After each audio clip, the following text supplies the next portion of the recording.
विनय और वैशाली की बात सुनकर साहिल बोला, अरे यार सो सॉरी। मोबाइल तो मैं अपने रूम पर ही छोड़ आया था। जब बाहर आकर देखा तब याद आया था कि मोबाइल भूल गया हूं। फिर मोबाइल लेने वापस जाता तो यहां आने के लिए लेट हो जाता, इसलिए फिर मैंने मोबाइल वहीं छोड़ दिया। तुम लोग सौम्या के मोबाइल पर फोन कर लेते ना, वो तो लेकर आई अपना मोबाइल। विनय बोला, चलो कोई ना, इट्स ओके। बस मुझे चिंता हो रही थी कि मोबाइल गुम तो नहीं हो बस मुझे चिंता हो रही थी कि मोबाइल गुम तो नहीं हो गया तुम्हारा।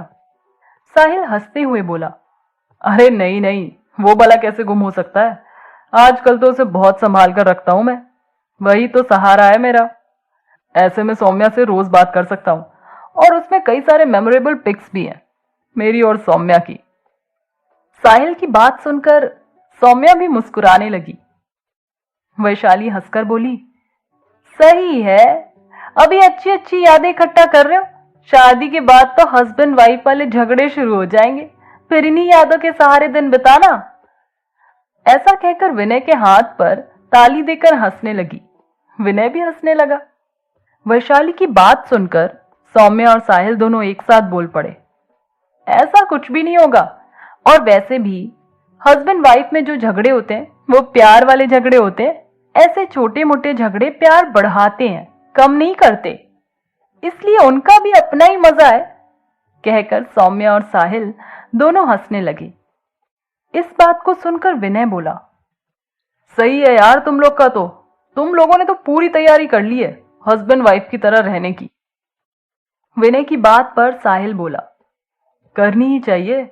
अब टाइम ही कितना बचा है। इसी मंथ में तुम्हारी एंगेजमेंट है, 14 को। और फिर शायद शादी भी इसी साल हो जाए। साहिल की बात सुनकर विनय बोला, क्या बात है, मुझे तो पता ही नहीं था तुम्हारी एंगेजमेंट के बारे में। मुझे नहीं बुलाओगे क्या। साहिल बोला, अरे क्यों नहीं बुलाएंगे तुम्हें। तुम्हें तो मैं अपने साथ ही लेकर जाऊंगा ग्वालियर। विनय ने चौंक कर पूछा, ग्वालियर क्यों। सौम्या ने जवाब दिया, अरे ग्वालियर से ही तो हो रही है हमारी एंगेजमेंट। हम दोनों की फैमिली वहीं है। विनय ने सौम्या से पूछा, तुम तो यहां अपनी फैमिली के साथ ही रहती हो ना। सौम्या बोली, नहीं नहीं, यहां तो बस भैया जॉब करते हैं, इसलिए मैं अपने भैया भाभी के साथ यहां रहती हूं। मेरे पेरेंट्स तो ग्वालियर में ही है, और साहिल के पेरेंट्स भी। सुनकर विनय बोला, ओहो, तो तुम शादी के बाद ग्वालियर ही रहोगी।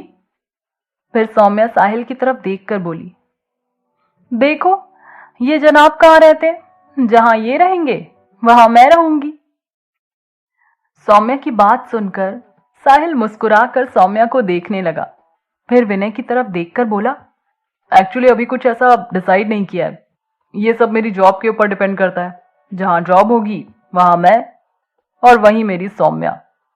साहिल की बात सुनकर विनय बोला, पर तुम तो डिफेंस में जाना चाहते हो ना, और उसमें शुरू में शायद फैमिली साथ में रखना अलाउड नहीं होता। फिर सौम्या को कैसे लेकर जाओगे अपने साथ।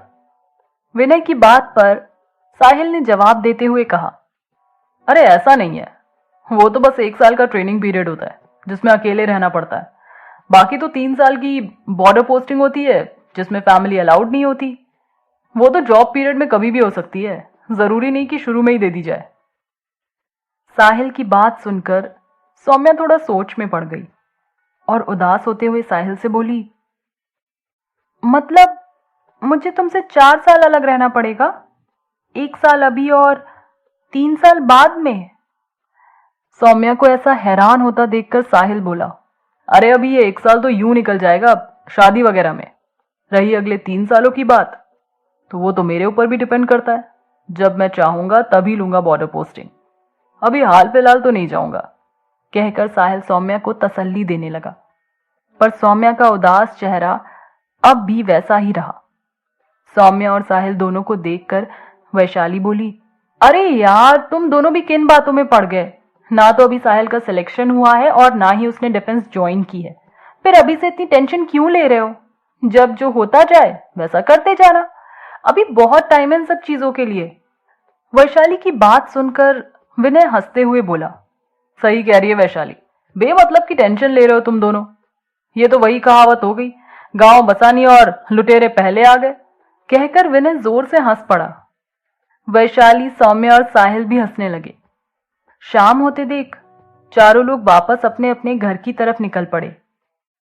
साहिल और विनय अपने अपने रूम पर और सौम्या और वैशाली अपने अपने घर। घर आकर वैशाली विनय के बारे में सोचने लगी और मन ही मन भगवान से प्रे करने लगी कि विनय का कैंपस सिलेक्शन हो जाए। इधर सौम्या साहिल की जॉब के बारे में सोचने लगी कि अगर सच में उसका डिफेंस में सिलेक्शन हो गया तो वो कैसे इतने दिनों तक साहिल से दूर रह पाएगी और वह करेगी भी क्या। अभी तो पूरा टाइम कॉलेज में चला जाता है और रात में साहिल से बात करने में, और फिर आने वाले समय की प्लानिंग में लगता ही नहीं कि वह अपने साहिल से दूर है। शादी के बाद तो इस तरह की बातें भी नहीं होंगी करने के लिए। फिर वह आखिर करेगी भी क्या।